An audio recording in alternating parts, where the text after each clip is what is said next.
So we wanted to provide a few different movements that you can do. I know a lot of people right now are working at home, probably don't have ideal work setups. So it's really important to get up and move around to avoid creating pain and to reduce stiffness from sitting. So we're going to give you a few different little movement snacks to do throughout the day. And I like this concept for two reasons. Think of, if we look at your movement diet, these aren't meant to really replace the exercise that you should be doing every day, whether that's going out and walking or some sort of home workout that you do. But it's just a way to kind of get up and reduce some of that stiffness that can happen from sitting for a long period. The other idea of movement snacks is think of, if you're stuck at home right now, it's real easy to go to the fridge and eat or eat some junk food. So think of maybe reframing your thought process of, instead of getting up and having a snack, get up and have a movement snack. Move around, get yourself feeling a little bit better. And when you're doing these, don't think so much about the form and how it looks. It's really, again, just to kind of get you up and moving, get you out of that same position that you might be stuck in for an hour or longer. So here we go. So our first little movement will be some thoracic rotation. So think if we're stuck at our laptop and sitting all day, we kind of get stuck in that little that rounded posture through our spine. So this is a way to kind of help open up your upper back area. So we're going to do some thoracic rotation. So think of kind of bending the knees a little bit. You take your hands, you're going to put them on the inside of your knees. And what we're going to do is, the hand that isn't moving is going to kind of press on the inside of the knee to help kind of just get your muscles contracting. And then you're going to just reach up with the other hand. Hang out there for 3 to 5 seconds. Do 5 or 10 reps on each side. Another muscle group that can get pretty tight from sitting is your hip flexor. So doing a little hip flexor stretch. So you can take the knee, and we're just trying to stretch the front of the hip of the knee that's down. So think getting nice and tall here.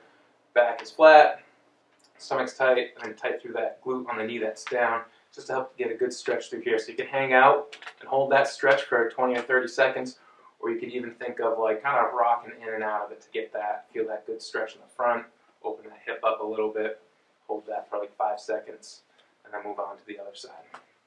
Another good thing to do is, we get stuck in that forward head posture, so we can do what we call a chin tuck. So you can use your hand to help guide this movement, and we're just going to do a chin tuck and rotate our head. So it's going to look like this. You're going to tuck and turn, and come back. Tuck and turn. 5 to 10 of those on each side. Again, that can help with just getting your neck out of that forward head position with being at your desk for an extended period.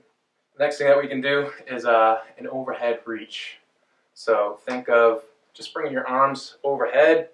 Think of having a ladder, and you're just helping climb up that ladder. Think of squeezing that shoulder blade down and back as you pull through this. 5 or 10 reps on each side with that.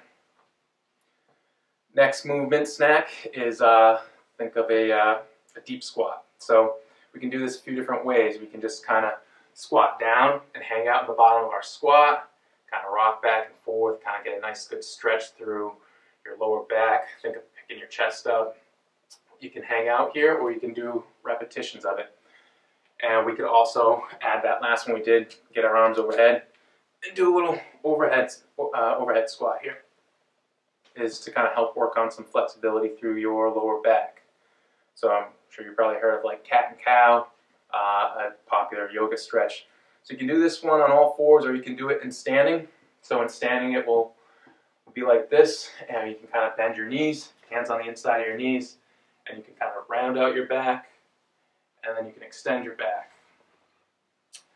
This is what the kids or the spring breakers call twerking. So just make sure you're not getting reckless with it, nice and controlled. But 5-10 repetitions of that will really help kind of open up your mid and lower back. Another good one, again, when we're sitting, we end up flexing a lot through our lower back. So getting up out of your chair, hands supporting your lower back, and just kind of think of extending backwards and giving a little bit of pressure to push your hips forward. That'll help just take your back out of that flex position, get some good extension through there. Should feel pretty good. It's just called, I call it good posture, bad posture. So I'll do this one sideways as well. But you can kind of bring yourself into like a bad posture, rolling your shoulders forward, and then just think of turning your hands out and kind of pulling the shoulder blades down and back as you turn your thumbs out as far as you can. Give that a good 2 or 3 second squeeze, and then coming back into it. And that just helps kind of open up front of your chest here and get you to fire some of those muscles in our mid and upper back. Last little movement that we'll do is another good hip opener. So you can do it in standing in place, or you could use like a couch or a desk or something, and just doing what's called a pigeon stretch, where you're trying to open up that hip, trying to get feel a good stretch through here. So you can even sit into it a little bit. You just want to feel a good stretch through your hip. 5 to 10 seconds of that with 5 or 10 reps of that. So think of these, you can do them, you could set an alarm every hour to get up, or if you use a Fitbit or a smartwatch, they'll often remind you to move. So you think of, you could go through all these movements. You could choose movements that you've done that help reduce pain or stiffness, or you could just choose one movement every hour. The key is to just don't sit or stand for too long, and just get up and move, and that will help reduce some of that stiffness that you're getting from working at home right now.